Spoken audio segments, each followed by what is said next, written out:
meus amigos e minhas amigas, eu sou o Sebastião Marques e esse é o Diário de Pirapora, um canal de fato e opinião. Seja bem-vindo. Você que já participou de outras vezes, você que já se inscreveu, já curtiu, já comentou e tem compartilhado esses vídeos, meu muito obrigado.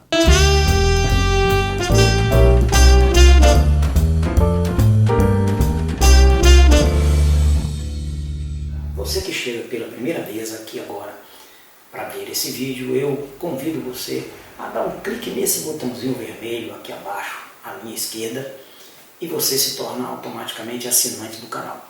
Assim você me ajuda a compartilhar ideias, propostas, sugestões, as minhas e as suas, e a todos aqueles que estiverem dispostos a pensar e a influir e a contribuir para uma cidade de Pirapora melhor. Esse é o meu objetivo, esse é o meu propósito. Eu espero também que seja o teu propósito, ok, meus amigos? Esse é o último vídeo da série sobre as eleições municipais. Eu vou começar destacando alguns números aqui. Aliás, desculpa, desses 47,2%, 19.407 são homens e 21.677, portanto 52,7% mulheres. Que existem 6% a mais de eleitoras, isto é, de mulheres que votam em Pirapora. Isso corresponde a 2.270 mulheres. A diferença de votos entre a primeira colocada, a Marcela de Vargas, e o segundo colocado, Indalécio Garcia, foi de 1.116 votos. Se a diferença entre mulheres e homens, a mais para mulheres, 2.270, e se a diferença de votos apurado entre Marcela e Indalécio foi de 1.116, nós temos quase praticamente a metade, não é verdade? O número de votos nulos para prefeito é exatamente o dobro do número de votos nulos para vereador. Um dado interessante a ser observado. Bom, o eleitorado feminino, apesar de ser maior do que o eleitorado masculino, como nós já dissemos há pouco, ele não teve votos ou não deu votos suficientes para eleger uma mulher sequer para a Câmara Municipal de Pirapora. Ou seja, o mesmo eleitorado que escolheu por maioria uma mulher para dirigir, para governar a cidade, não deu votos suficientes para eleger uma mulher para a Câmara de Vereadores. De certa forma, na verdade, até esse eleitorado contribuiu para que não houvesse nenhuma, porque já existiam duas mulheres nessa legislatura que termina em 31 de dezembro de 2016. E uma delas, inclusive, foi a mais votada na eleição passada. Nessa eleição, nenhuma nem a outra retornaram à Câmara por decisão da maioria de votos das mulheres. Essa eleição não tem tanto significado do ponto de vista de gênero, do ponto de vista da mulher. E por que não tem?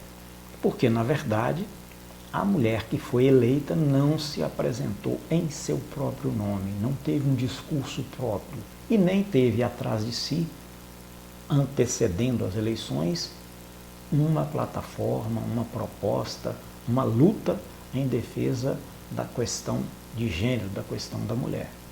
E ela, obviamente, se apresentou, como todos nós vimos, como a Marcela de Vargas.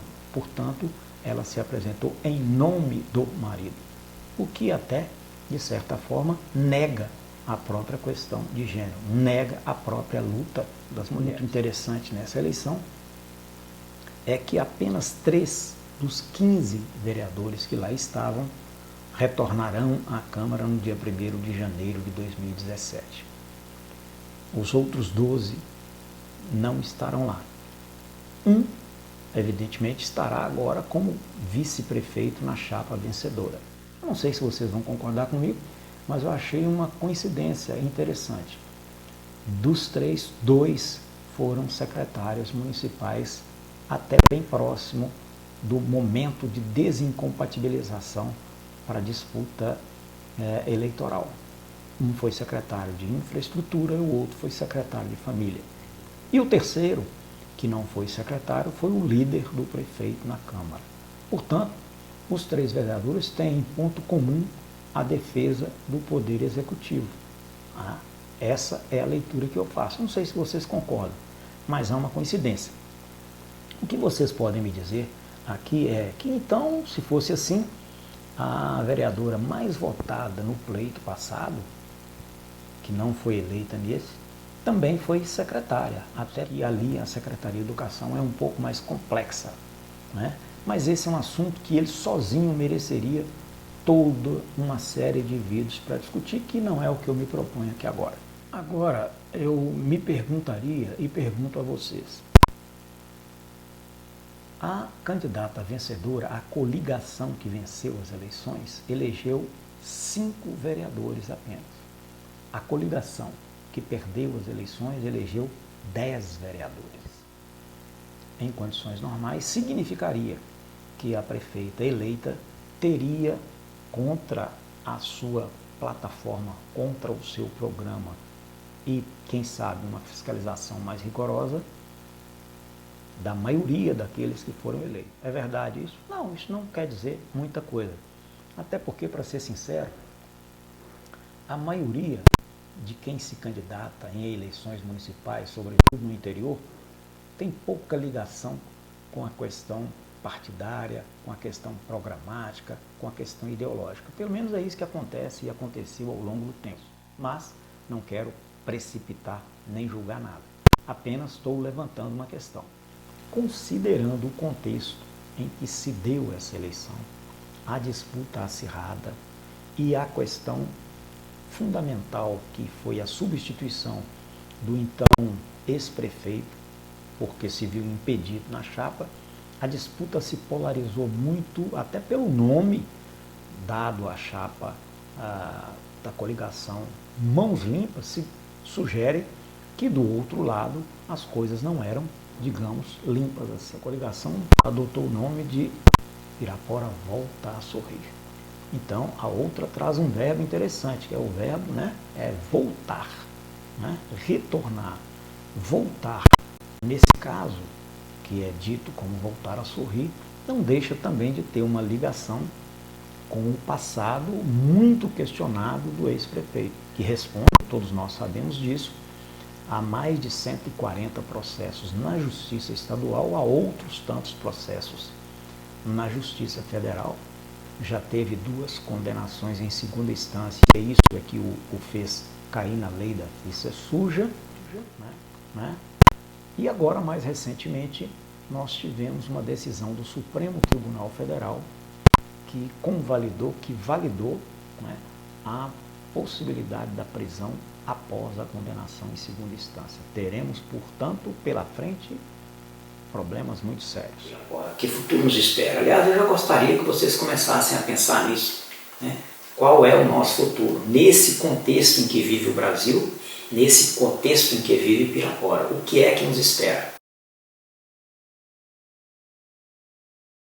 Esse, inclusive, indiretamente, vai ser o tema que eu quero abordar no próximo vídeo, que é a tal PEC 241, a proposta de emenda constitucional 241. Essa que está aí em ampla discussão, que trata do chamado ajuste fiscal, na verdade o congelamento das despesas da União por 20 anos. O que significa isso para Pirapora? É por esse ângulo que eu quero abordar, ok? Bom, nesse caso, então, nós temos a seguinte situação para resumir a história. A primeira prefeita da história de Pirapora terá uma Câmara composta exclusivamente de homens. E ela, a primeira prefeita, vai falar em nome de um ex-prefeito que não pôde ser candidato, que é o seu marido, que corre sério risco a partir dessa decisão do Supremo Tribunal Federal de ser preso. Se isso acontecer, certamente ela, que não tem experiência nem conhecimento, estará numa situação extremamente difícil. E em situação extremamente difícil estaremos todos nós aqui em Pirapora. Vamos torcer para que aconteça o melhor para a nossa cidade. Ninguém aqui pode torcer contra nem desejar o mal. Seria uma burrice muito grande para todos nós. Não é isso?